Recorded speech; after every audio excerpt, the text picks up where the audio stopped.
നമസ്കാരം, ഞാൻ doctor പൂഷി Panicker, SUT hospital, പട്ടം, ട്രിവാൻഡ്രം. നമ്മളിന്ന് സംസാരിക്കാൻ പോകുന്നത് വളരെ പരിചയമുള്ളൊരു വാക്കിനെ കുറിച്ചാണ്, ഡയബറ്റിസ്. ഇന്ത്യയിൽ അല്ലെങ്കിൽ നമ്മൾ മലയാളികൾക്ക് ഏറ്റവും അറിയാവുന്ന ഒരു വാക്കാണ് ഡയബറ്റിസ് എന്നുള്ളത്. ഡയബറ്റിസ് എന്നാൽ രക്തത്തിലെ ഷുഗറിൻ്റെ അളവ് കൂടുക എന്ന് മാത്രമേ നമുക്ക് ഒരു പൊതുജനത്തിന് അറിയുള്ളൂ. പക്ഷേ ഈ ഡയബറ്റിസ് കാരണം എന്തെല്ലാം സംഭവിക്കുന്നു എന്നുള്ളതാണ് ഞാൻ നമുക്ക് പറയുന്നത്. ഡയബറ്റിസ് വന്ന് ഒരു കുറച്ച് നാൾ കഴിഞ്ഞ്, അതായത് ഒരു 4-5 വർഷം കഴിയുമ്പോഴത്തേക്ക് അത് ശരിയായ കൺട്രോളിൽ അല്ലെന്നുണ്ടെങ്കിൽ അത് ശരിയായിട്ട് നിയന്ത്രിക്കുന്നില്ല എന്നുണ്ടെന്നുണ്ടെങ്കിൽ പല അവയവങ്ങളെയും അത് ബാധിക്കാനുള്ള സാധ്യതകളുണ്ട്.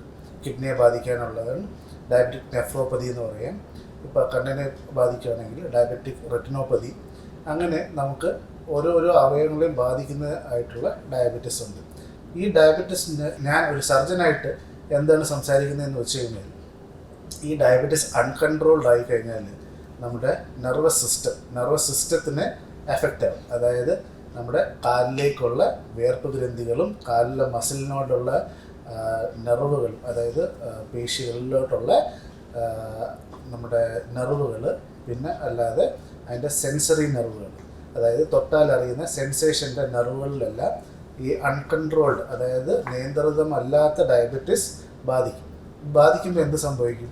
നോർമലായിട്ട് നമ്മുടെ വേർപ്പ് ഗ്രന്ഥി വർക്ക് ചെയ്യാതെയും കാലിലോട്ടുള്ള സ്കിന്ന് ഡ്രൈ ആകുമ്പോൾ നമ്മൾ നോർമലി ഇച്ചി, അതായത് ചൊറിച്ചിൽ വരുമ്പോൾ ചൊറിയുകയും അതൊരു മുറിവ് ഉണ്ടാവുകയും പിന്നെ ആ മുറിവ് ഒരു വ്രണമായി മാറി ഒരു പഴുപ്പ് വരുന്ന ഒരു അവസ്ഥയിൽ വരാനുള്ള സാധ്യതകളുണ്ട്.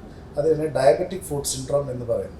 അപ്പോൾ എന്താണ് നമ്മൾ ചെയ്യേണ്ടത് എന്ന് വെച്ച് കഴിഞ്ഞാൽ, നമ്മൾ ഈ ഒരു അവസ്ഥയിലേക്ക് പോകുന്നതിന് മുമ്പ് ഡയബറ്റിസ് വന്ന ഒരാൾ ഒരു ഫിസിഷ്യനെ കണ്ട് നമ്മൾ ഒരു ഡയബറ്റിസിൻ്റെ കൺട്രോൾ ചെയ്യുന്നതിന് കൂടെ നമ്മൾ ഒരു പോഡിയാട്രി സർവീസും കൂടെ ചെയ്യുക. അതായത് കാലിലേക്കുള്ള സെൻസേഷൻ അളക്കുക, കാലിലെ ടെമ്പറേച്ചർ നോക്കുക, അല്ലെങ്കിൽ മുറിവ് ഉണ്ടാവാൻ സാധ്യത ഉണ്ടോ എന്നുള്ളത് നോക്കുക.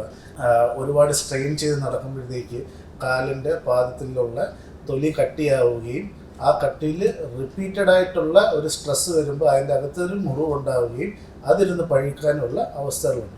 അപ്പോൾ ഒരു പോഡിയാട്രി സർവീസ് നമ്മൾ ബുക്ക് ചെയ്ത് കഴിഞ്ഞാൽ നമുക്ക് കാലിലുള്ള റെഗുലർ ഇൻസ്പെക്ഷൻ ചെയ്യുകയും കാലിലോട്ടുള്ള ഞരമ്പിൻ്റെ സപ്ലൈ നോക്കുകയും കാലിലെ സെൻസേഷൻ നോക്കുകയും കാല് വൃത്തിയായി സൂക്ഷിക്കാനുള്ള കാര്യങ്ങളും മെത്തേഡ്സും പറഞ്ഞു തരികയും പിന്നെ ഇത് കണക്ക് തഴമ്പ് പോലത്തുള്ള കട്ടികളുണ്ടെന്നുണ്ടെങ്കിൽ അത് റെഗുലറായിട്ട് ഷേവ് ചെയ്ത് വൃത്തിയായി സൂക്ഷിക്കുകയും ചെയ്തു കഴിഞ്ഞാൽ നമുക്ക് ഈ ഒരു ഡയബറ്റിക് ഫുഡ് സിൻഡ്രോം എന്നുള്ള ആ ഒരു അവസ്ഥയിലേക്ക് പോകാതെ നമുക്ക് കാലിനെ രക്ഷപ്പെടുത്തിയെടുക്കാം.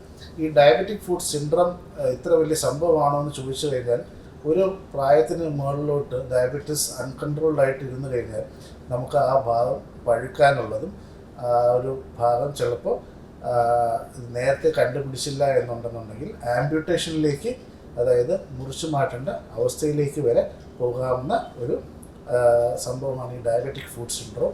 അപ്പോൾ അത് എല്ലാവരും അതിനെക്കുറിച്ച് അവെയർ ആയിരിക്കണം. എല്ലാ ദിവസവും കാല് ശ്രദ്ധിക്കണം.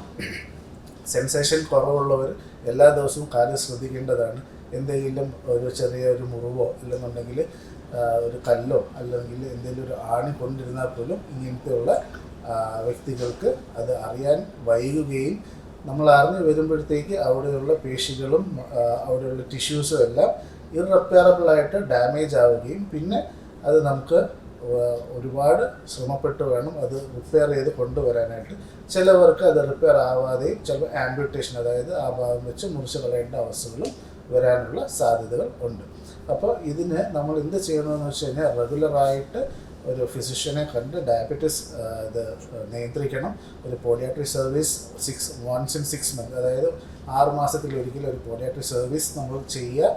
അത് കഴിഞ്ഞിട്ട് ഇത് മെയിൻറ്റെയിൻ ചെയ്ത് പോയി കഴിഞ്ഞാൽ നമുക്കിതിൽ നിന്ന് രക്ഷപ്പെടാവുന്നതാണ്. ഇതിനെക്കുറിച്ച് കൂടുതലായിട്ട് അറിയാനും അല്ലെന്നുണ്ടെങ്കിൽ ഇതിനെക്കുറിച്ച് സംശയമുണ്ടെങ്കിൽ കമൻറ്റ് ബോക്സിൽ ചോദിക്കാൻ ഞാൻ റിപ്ലൈ ചെയ്യുന്നതാണ്. Thank you.